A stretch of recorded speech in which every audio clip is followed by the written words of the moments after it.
Bonjour à tous, bienvenue dans cette nouvelle vidéo sur ma chaîne YouTube et aujourd'hui on va revenir sur l'épisode 5 de Top Chef.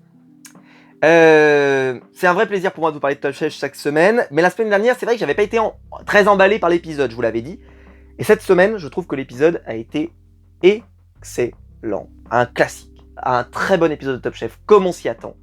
Des candidats se sont révélés. Et d'ailleurs je vais avoir du mal dans cet épisode à mettre un titre dans cette vidéo, parce que le candidat dont j'ai envie de parler, dont on va parler beaucoup dans cette vidéo, c'est Bruno. Et si je mets Bruno dans le titre, peut-être que ça va spoiler ceux qui le regardent en replay, ceux qui ne le regardent pas forcément en direct, etc. Même si par exemple la semaine dernière j'avais mis Charline dans le titre, mais elle n'était pas éliminée. Donc pour moi, je ne me posais pas de problème de le mettre dans le titre. Mais là, je ne savais pas quoi mettre, je ne sais pas vraiment quoi mettre dans le titre. Alors me connaissant, parce que je sais ce que j'ai marqué sur ma tablette, je vais certainement mettre Philippe le Méritant, pour un côté un peu van. J'en parlera tout à l'heure. Mais honnêtement, celui dont j'aurais envie de parler, celui que j'aurais envie de mettre en avant, c'est soit Mohamed, soit, parce que ça peut dépendre, mais soit Bruno. Et malheureusement, voilà, je vais pas le faire cette semaine. Je vais essayer peut-être de rester sur quelque chose de neutre. Peut-être que je trouverai quelque chose d'autre, peut-être en attendant. Peut-être ce soir, quand je trouverai le montage tout à l'heure, peut-être que je trouverai une autre idée de titre. Peut-être que je me dirai, ah si, j'aurais pu faire ça et tout.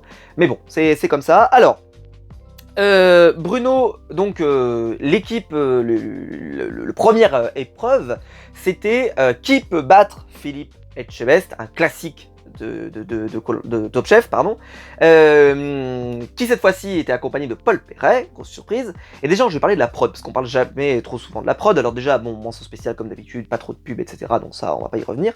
Mais surtout, là, ils nous ont montré l'envers du décor. Et je vous l'ai dit depuis le début, pour ceux qui suivent toutes mes reviews, je vous disais à quel point ils insistent beaucoup sur comment on installe les trucs, comment ils filment, machin et tout. Et ben là, c'était hyper intéressant de voir qu'ils ont filmé pour rien, qu'ils ont fait venir Hélène Darroze, Michel Saran et tout le monde pour venir voir deux chefs qui étaient derrière un truc, ce qui fait qu'il y en a qui peuvent dire on pouvait s'en douter. Moi je trouve honnêtement que là cette année ils l'ont camouflé extrêmement bien. Pourquoi ? Parce que moi personnellement, si on m'avait fait le coup, moi j'aurais pensé que c'était soit les deux finalistes de la dernière saison de Top Chef.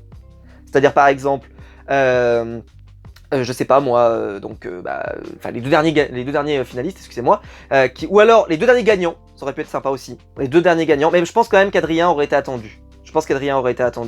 Donc bon, mettons, on met les deux, d'accord ? Et après on fait tomber le rideau et on dit ah putain c'était toi, mais c'est toi qui as fait ce plat là, c'est toi et tout. Et ça aurait pu faire sympa pour les chefs, et que justement parce qu'ils les connaissent et ils connaissent bien leur type de cuisine, etc. Donc ils auraient pu être influencés, enfin on peut imaginer des trucs comme ça quoi. Et de l'autre côté, ça aurait pu, sinon, par exemple j'y ai pensé aussi, ça aurait pu être deux anciens jurés, par exemple, de l'émission. Il y a eu des anciens jurés de l'émission qui auraient pu revenir, par exemple, pour l'occasion. Et je me suis dit, ce qui aurait pu être stylé, par exemple, c'est que ça soit Jean-François Piège, par exemple. Par exemple, vous imaginez Jean-François Piège qui arrive et qui défie les candidats et qui leur dit, bah voilà, vous pouvez me battre et tout. Ça aurait pu être sympa. Bon, ça n'est pas arrivé, mais ça aurait pu être sympa. Alors, donc l'épreuve... Donc ils ont fait sortir, après ils ont recommencé et tout le tournage, mais nous on n'avait pas vu ça au début. Et donc arrive Philippe Etchebest, et arrive Paul Perret, donc énorme effet d'annonce, génial, les candidats tu les vois comme ça et tout. Et là, grosse surprise, surprise parce que je l'avais pas vraiment remarqué dans l'annonce de la semaine dernière, ils ont mixé les brigades, donc tous les candidats ne se retrouvent pas avec leurs partenaires habituels. Et donc par exemple, donc sur le thème c'est le fromage.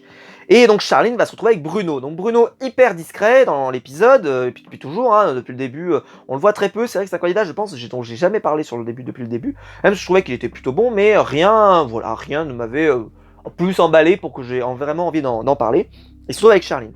Et là, là c'est le binôme qui se rencontre, qui est parfait, quoi.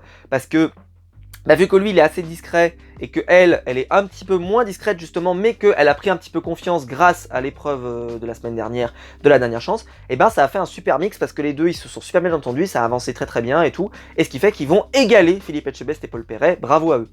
Mention, alors par contre je vais juste dire un truc, c'est qu'il y en a qui disent ouais, pourquoi elle a fait mieux, c'est parce qu'elle n'était pas avec Mathias, on y reviendra dans 5 minutes. Mais, parce que je suis pas d'accord avec ça, mais d'ailleurs l'histoire me prouvera que j'ai raison, donc, mais pourquoi je vous dis ça ? C'est que... comment vous expliquer ça sans avoir l'air trop... Mais moi, la semaine dernière, je maintiens ce que je vous ai dit. Pour moi, Charline, quand elle est sortie de la dernière chance, elle pouvait pas sortir haut la main en disant « Ouais, j'ai gagné, ça y est, je me suis qualifié, haut la main et tout. » Non, son plat n'était pas réussi, il y avait beaucoup de fautes, etc. Donc quand tu sors de là, pour moi, j'aurais pas été super satisfait. Mais c'est fou, hein, comme on le dit à la guerre, hein, l'histoire est refaite par les gagnants. Et c'est fou, hein, Philippe Etchebest, il refait l'interview et tout, et là il fait l'interview, il dit... Charline est sortie en éliminant un gros poisson, bravo à elle, ça veut dire qu'elle a réussi, ça y est, elle peut enfin, machin. Alors que pour moi, personnellement, elle n'était pas sortie avec ce statut-là, elle n'était pas du tout sortie avec ce statut-là. Mais, faut croire que oui. Et donc j'ai été un peu déçu de voir ça, parce que non, pardon, pas déçu, mais je m'attendais pas à ça en tout cas, je m'attendais pas à ça. Et ce qui fait que j'ai été agréablement surpris, c'est là où je voulais le dire, j'ai été déçu en fait de la réaction des gens en se disant « Ah, Charline, ça y est, elle s'est libérée ». Moi je pense que Charline, elle s'est libérée justement parce qu'elle a gagné. Elle a gagné, donc elle était libérée. Et je pense qu'elle aurait été libérée avec Mathias également. Et d'ailleurs ça va se confirmer juste après. Je vais pas vous parler de tous les binômes. Mention spéciale, personnellement, le plat que j'aurais plus voulu manger, c'est celui de Mohamed et Baptiste, avec le thème de la pizza, parce que je trouve que l'idée était géniale, et en plus, quand les chefs l'ont mangé, ils ont dit on a ressenti le goût de la pizza, alors pourtant ça n'y ressemblait absolument pas. Donc personnellement, c'était le plat que j'aurais eu plus envie de manger, de toute la sélection, hein. Même le plat qui a gagné et tout, hein, parce que c'est pas un plat qui a gagné, c'est un plat qui était correct, sans plus, etc. Mais moi, c'était le plat qui me branchait le plus, voilà, pour être honnête. Voilà, ça explique pourquoi je suis pas chef 3 étoiles. Mathias et Chloé vont faire un... le binôme va bien marcher, mais malheureusement, voilà, ils vont se vautrer et ils vont finir dernier. Donc personne d'ailleurs n'a dit c'est à cause de Chloé ou quoi que ce soit. Non, Mathias, voilà, il est arrivé dernier, c'est comme ça, etc. Bon, on en reparle dans 5 minutes. Sarah et Thomas qui ont l'air de sortir un plat qui a l'air vachement bien, et c'est eux qui vont gagner. Et ils vont battre Paul Perret et Philippe Etchebest. Et pourquoi je vous disais depuis le début que je pourrais mettre comme titre, je pense que je vais mettre Philippe le Méritant. Et pourquoi? Parce qu'en fait, je trouve que cette épreuve a encore plus montré à quel point Philippe il a du mérite tous les ans d'organiser le qui peut battre Philippe Etchebest. Parce qu'il d'habitude il le fait tout seul, dans un temps extrêmement réduit, où il court, il se donne à 200% machin et tout. Là, Paul Perret, honnêtement, il a eu du mal à suivre. En plus, alors je m'y attendais, mais j'étais mort de rire. Hein. Leurs deux styles, voilà, c'est pas vraiment la même chose, quoi. Ça s'empile pas bien. Lui, il est beaucoup plus calme, Philippe est beaucoup plus, enfin bref, c'était. Et puis même dans leur style, par exemple, il parle peu, Paul Perret, Philippe parle beaucoup, donc c'était très drôle. Enfin, vraiment, c'était à mourir de rire. Et je vais juste faire une grosse parenthèse sur l'épreuve. J'adore l'épreuve de Philippe Etchebest, qui peut battre Philippe Etchebest depuis toujours. Et pourquoi? Parce qu'en fait, il y a 2 épreuves dans l'émission. J'irais même 3, parce que dans l'absolu, il y a la boîte noire, mais je trouve que ça s'y prête un peu moins à ce que je vais vous dire après. Mais il y a la guerre des restos, et qui peut battre Philippe Etchebest, qui sont des épreuves, ce que j'appelle des épreuves hors du temps. C'est-à-dire que ces épreuves-là, vous les gagnez pas, c'est pas grave. C'est pas grave de pas les gagner. C'est juste que par contre, ces épreuves-là, cette épreuve-là, il y a un supplément d'âme. Il y a un truc en plus. Là, quand tu fais la guerre des restos, tu crées ton resto. Et donc, tu as envie qu'il marche. Et il y a un peu une sorte d'orgueil de vouloir que tu gagnes.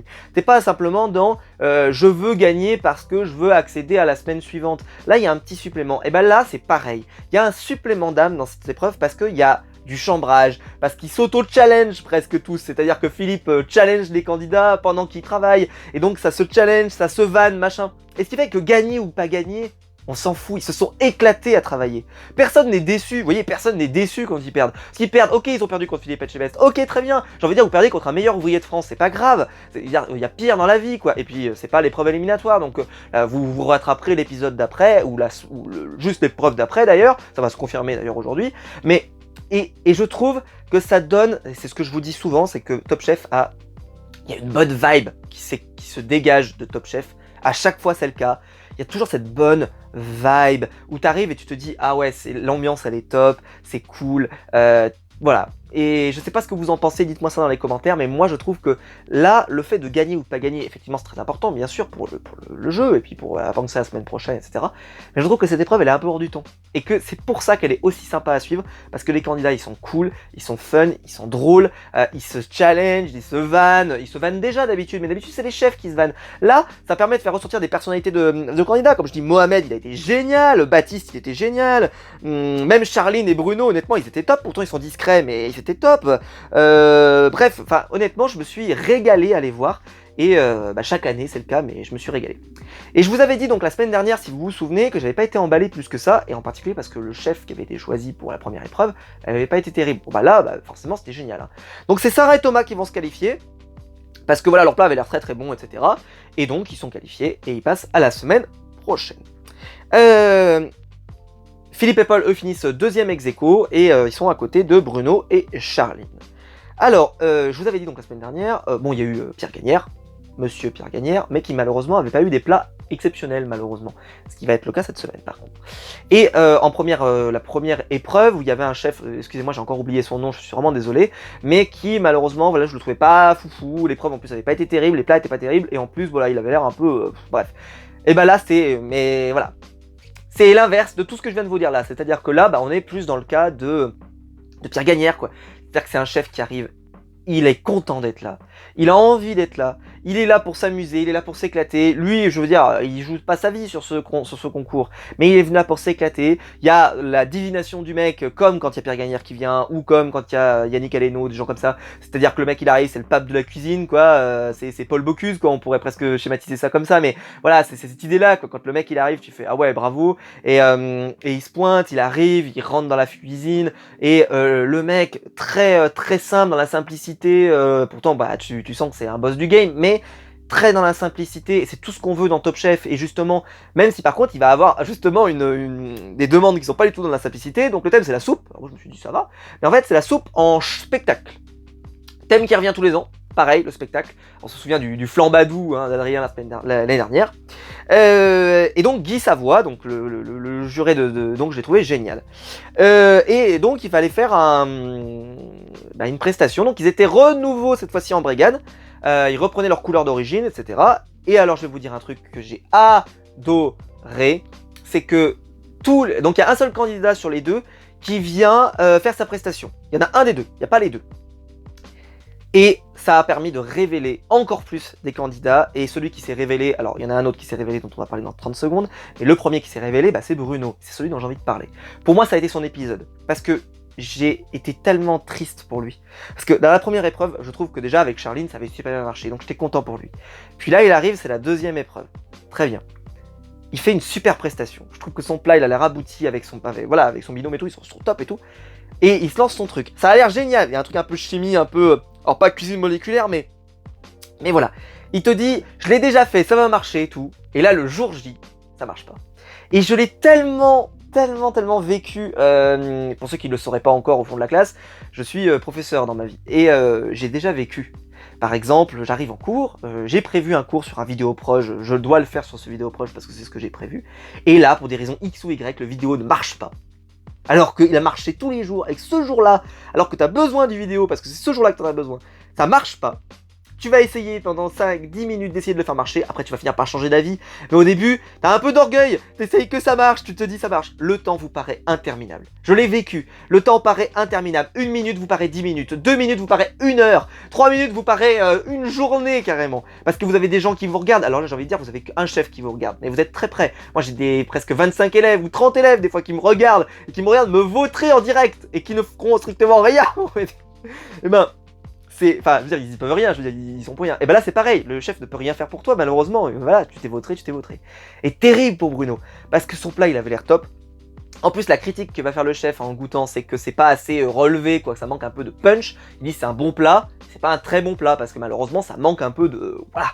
Et en fait, le truc qui devait faire il était dans la petite sphère en haut qui allait normalement dégager des vapeurs un peu épicées, un peu machin.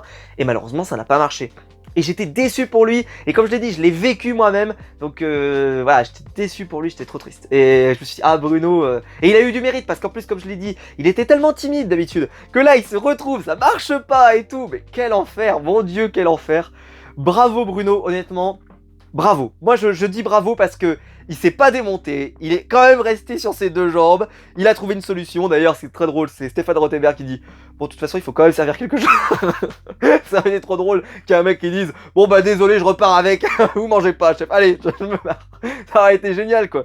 Mais bon, parce que ça aurait pu arriver si jamais, par exemple, mettons, tu peux pas servir un truc cru, quoi. Donc bon, là, il y avait des trucs qui étaient déjà cuits, etc., ça rajoutait des goûts, etc.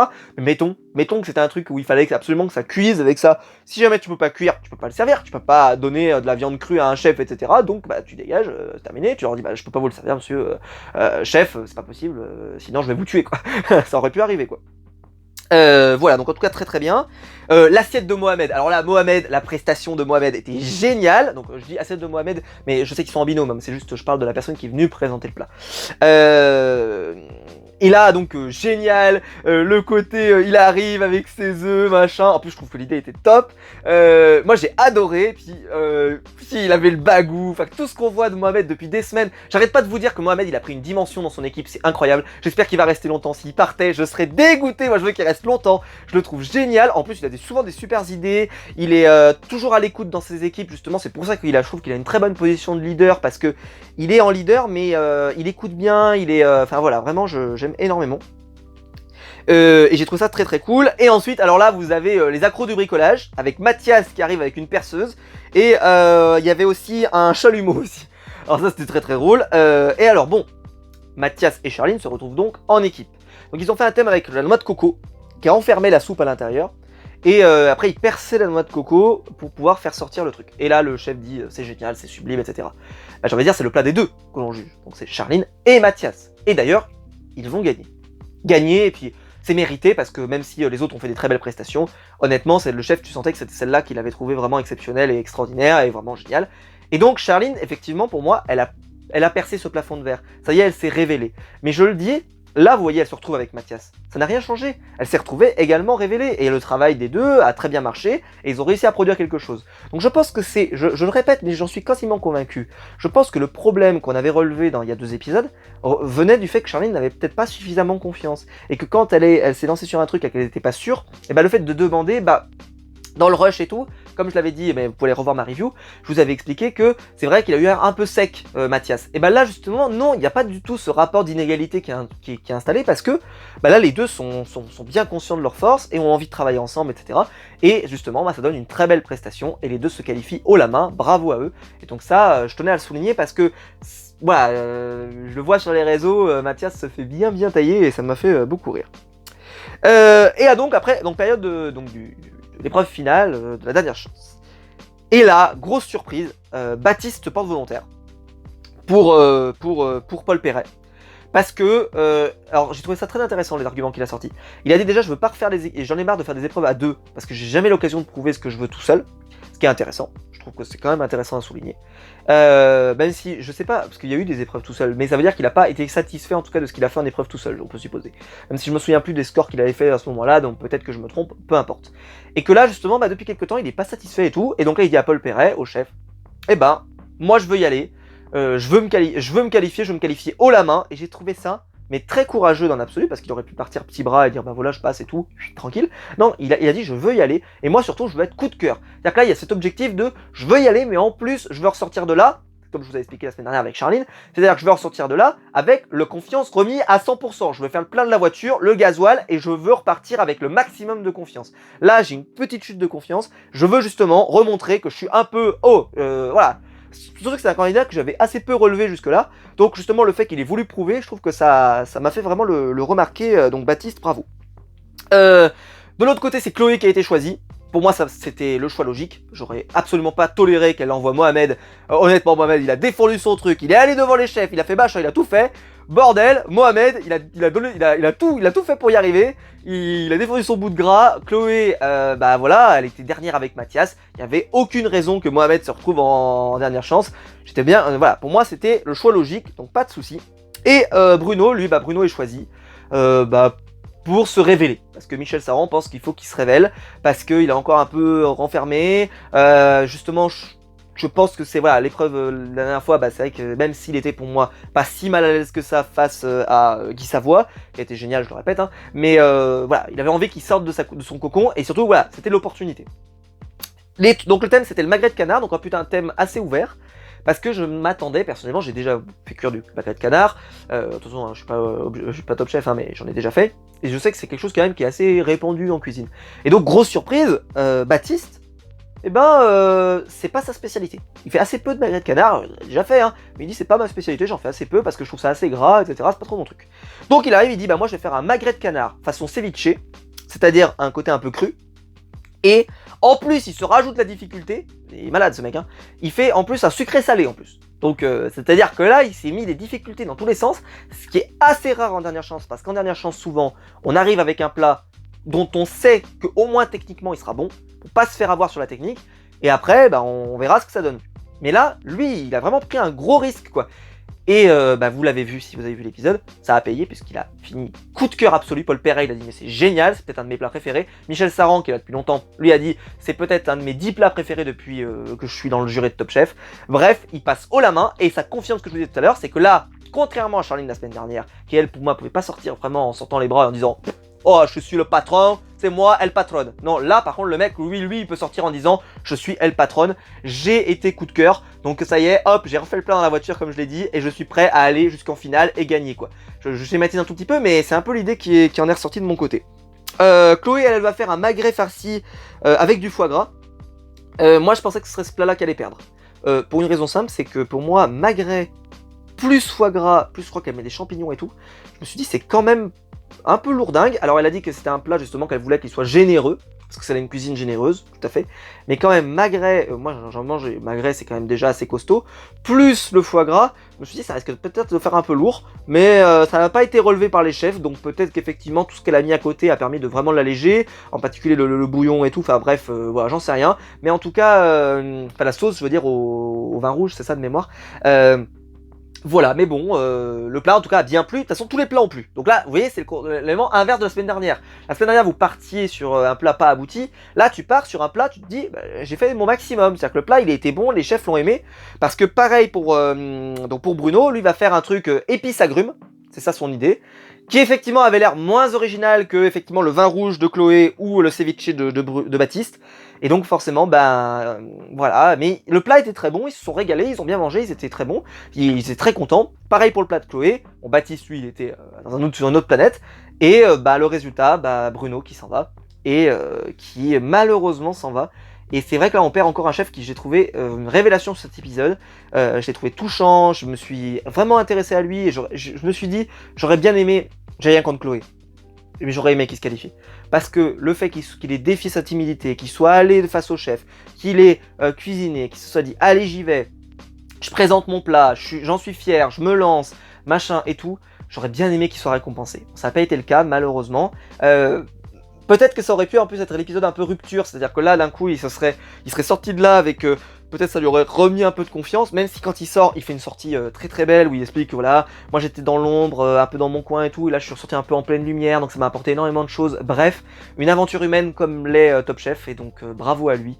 Et je suis dégoûté un petit peu qu'il soit parti. J'ai rien contre Chloé, attention je suis très content qu'elle soit encore qualifiée, bravo à elle, mais tout de même j'aurais bien aimé qu'il se qualifie parce que je trouve que sur cet épisode, pas il le méritait plus, parce qu'on est personne pour parler de mérite, surtout qu'on n'a rien goûté, donc on est encore moins là, mais j'aurais aimé qu'il puisse continuer, parce que je pense que cet épisode, quand même, il a montré beaucoup de belles choses, tout simplement, voilà.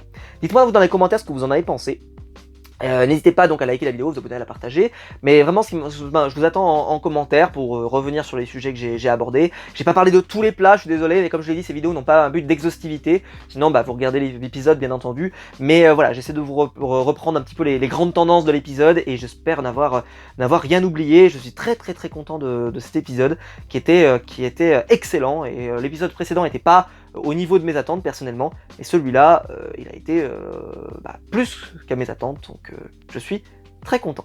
Voilà, et j'espère que la vidéo vous aura plu. Si c'est le cas, vous pouvez liker, vous pouvez vous abonner, vous la partager, et puis le bouton rejoindre juste en dessous pour devenir un membre soutien. Et quant à nous, on se retrouve très vite. Ciao.